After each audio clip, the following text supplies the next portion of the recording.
സംഭവിച്ചത് എന്ന് വ്യക്തമാകുന്നത് വരെ അതിനു വേണ്ടിയുള്ള അന്വേഷണം. ഇതിൽ മിക്കവാറും എല്ലാവരും സന്യാസിമാർക്ക് ഒരു വ്യക്തമായ നിർദ്ദേശങ്ങളും ഉപദേശങ്ങളും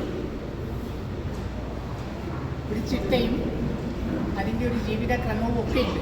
അവരതനുസരിച്ചാണ് മുന്നോട്ട് പോകുന്നത്. അല്ലെങ്കിൽ അങ്ങനെ ആവണം. അതുകൊണ്ട് അതിനകത്തേക്ക് വേണം.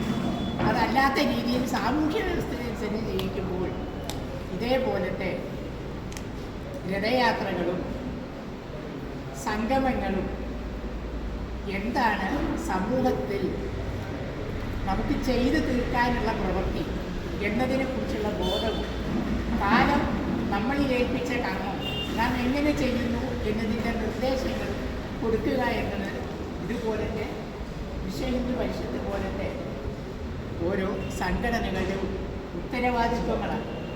അതിൻ്റെ നിയോഗത്തിലൂടെയാണ് ഞങ്ങളൊക്കെ എത്തിപ്പെട്ടിരിക്കുന്നത്.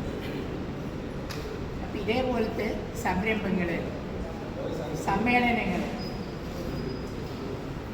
ഇതെല്ലാം കൃത്യസമയത്ത് വ്യക്തമായി സ്പഷ്ടമായി നടക്കുന്ന ഒരവസ്ഥ വരുമ്പോൾ മാത്രമേ ഹിന്ദുവിനെ ഉണരാൻ കഴിയൂ. ഹിന്ദു ഉണരുന്നുണ്ടോ എന്ന് ചോദിച്ചാൽ എപ്പോഴും ഉണർന്നായിരിക്കണേ. പക്ഷേ ഉണർന്നാണോ ഇരിക്കുന്നതെന്ന് ചോദിച്ചാൽ എപ്പോഴും ഉറങ്ങിയായിരിക്കണേ.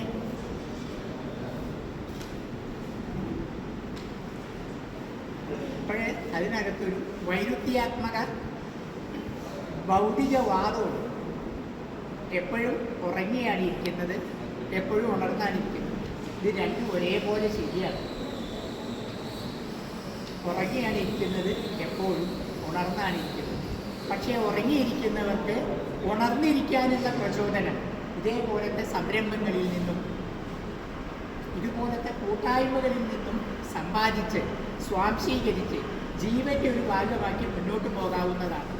അതിനുള്ളൊരു വേദിയായി ഇനിയും ഇതേപോലത്തെ സംരംഭങ്ങൾ നടക്കട്ടെ എന്ന് ഒരിക്കൽ കൂടി ഹൃദയംഗമമായി ഞാൻ സർവേശ്വരനോട് പ്രാർത്ഥിച്ച് ഇതിൽ ചേർന്ന എല്ലാവരും സർവ്വ അനുഗ്രഹങ്ങളുണ്ടാകട്ടെ.